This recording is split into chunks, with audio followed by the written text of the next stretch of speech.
around bridging the Ohio Mattress deal. And where I started to get it wrong was around here.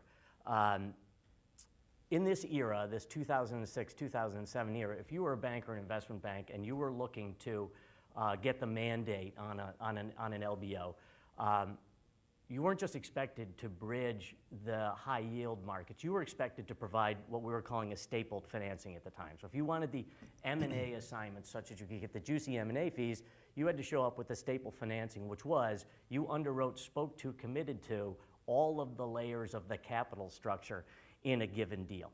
Senior debt all the way through the subordinated debt, fully underwritten either yourself or with a small consortium. What scared me at the time in the summer of 2007 is that particular trend took a worse turn, which was sponsors, general partners, private equity firms were going to the banks and investment banks and saying, if you want this mandate, if you want this deal, not only do you have to give me a stapled financing around it so I have certainty of financing, you're going to need to bridge the equity in these transactions. You're going to need to put $200, $300, $500 million in equity side by side with me as a private equity firm in order to get this deal done.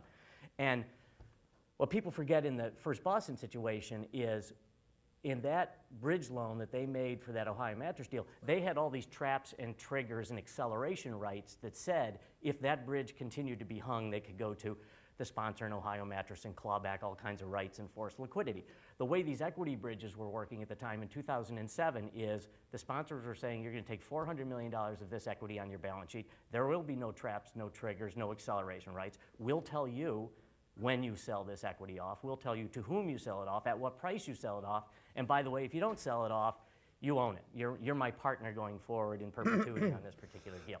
So what I kind of postulated at the time, again in 2007, was I thought that some bank would get hung with a giant equity bridge, similar to the way that First Boston got hung with the Ohio Mattress bridge. But of course, the equity bridge is much worse. It's a true tier 3 asset, takes primary capital against it, and completely illiquid. So I was positing that one of these hung equity bridges would blow up one of these deals.